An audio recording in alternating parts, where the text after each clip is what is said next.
Cash, let me start with you. Cash Sheed, Chief of the West Vancouver Police Force once upon a time, and before that, a senior officer for the Vancouver Police. What was your first thought when you heard about this high-speed chase?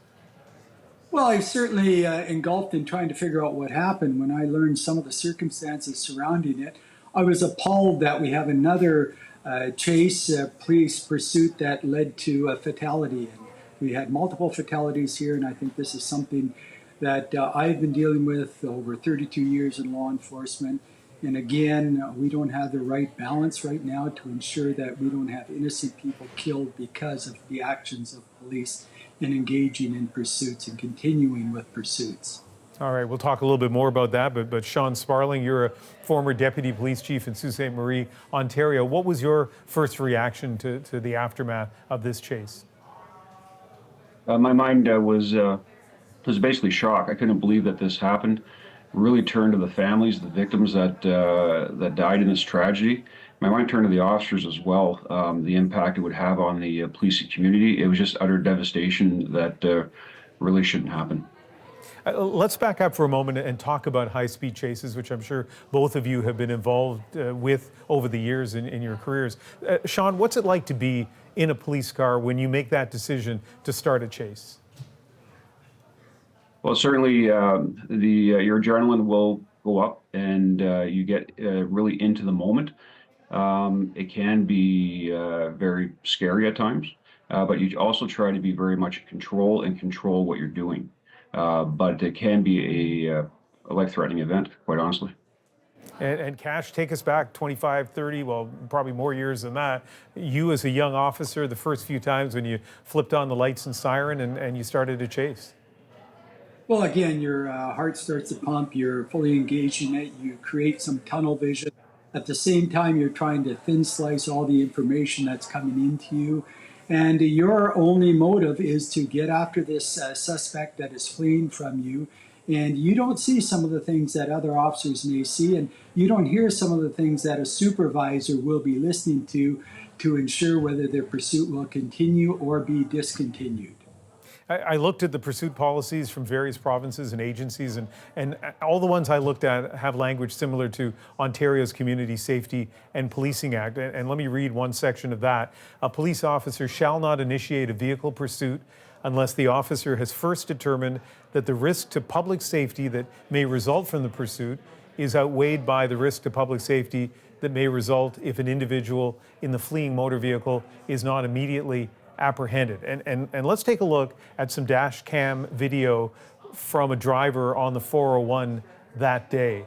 And I think anybody looking at this and seeing that vehicle that's being pursued suddenly go the wrong way can imagine what it would be like to be on a divided highway and suddenly be confronted by that. Cash, is there any chance that the need to arrest this driver, wanted for allegedly robbing a liquor store and threatening someone with a knife, outweighed the potential danger of this chase? No, not at all. As a matter of fact, I really questioned whether the officer should have stopped the pursuit after he initially engaged it, whether the supervisor should have come on the air to discontinue the pursuit. And especially, you've got to look at how prolonged this pursuit was. We're talking about 20 minutes. And the point where they started making significant unsafe maneuvering, that be it going on the opposite direction of the 401 at 8 o'clock at night when it's a busy freeway. Absolutely, you cannot justify in continuing that pursuit regardless of even what the crime was committed unless you're chasing someone that just killed a group of people. Even at that point, Ian, you have to continually assess and reassess whether it's worth the risk of continuing on with that pursuit.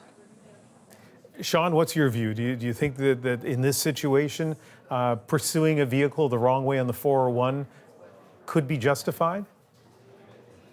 Well, I think all the review and analysis is going to start right from the initial start of this pursuit. Was it necessary or was it not?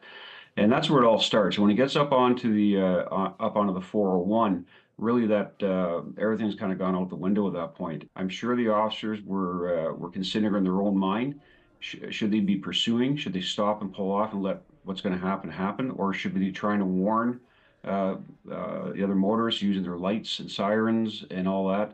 But by the time they got up onto the 401, it's really going to be about the analysis of whether or not they should have engaged in the pursuit in the first place. But I mean, I know you want to be careful here, Sean, and we don't know all the Yeah. details, but can you imagine a circumstance where it would have been justified, given what we know about what happened, and then justified to do that chase the wrong way on the highway? Yeah, see, exactly. I'm trying not to speculate too much here, but I expect that's what's going to go through their mind. There's going to be a very, very high test to justify what happened here, or to actually pursue something on the wrong way in the 401. But I suspect what they're going to say is that they felt it was necessary to stay behind him in order to warn the oncoming motorists. But I'm not sure if that's going to be helpful in the end. But I suspect that's where the explanation is going to go. Cash, you were, as I mentioned, a former police chief. West Vancouver has a freeway running right by it, or through it, I guess, to an extent. What kind of discussions do you hope or think police agencies across the country are having now in the days after this chase?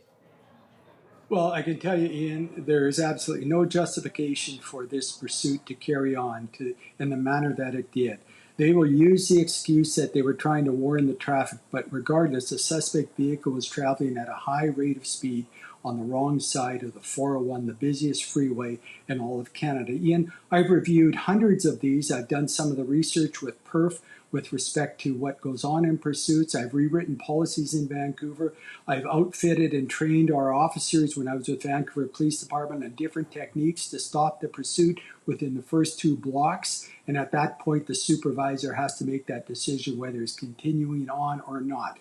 We give them the skills, we give them the tools. We hope that we have air support in order to take over from this. But at the end of the day, I'm sorry, Ian, and your guests may disagree with me. There is no justification for this. 3 people's worlds, innocent people worlds, were taken away from them as a result of what we think may have been on the high end, a robbery, secondly, just a property crime offense.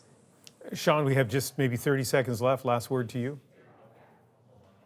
Yeah, I think a lot of what we have to do right now is wait for these reviews to happen. I think there's a lot of very important questions to be asked, and I think it's rightfully so that the police are going to have to justify what they did. By the end of the day, right now, what we're doing is we're doing a lot of speculating, and we're doing it based off a lot of leaked information as well, and some video. But we have to wait and see what the review says. I do have share some of the same concerns that Cash has, but I think we should just wait until this investigation is completed and actually tells us what exactly happened and what the officers were thinking. All right, Sean Sparling, Cash Heat, I appreciate both of you, your experience and your willingness to give us your analysis. Thank you. Thank you.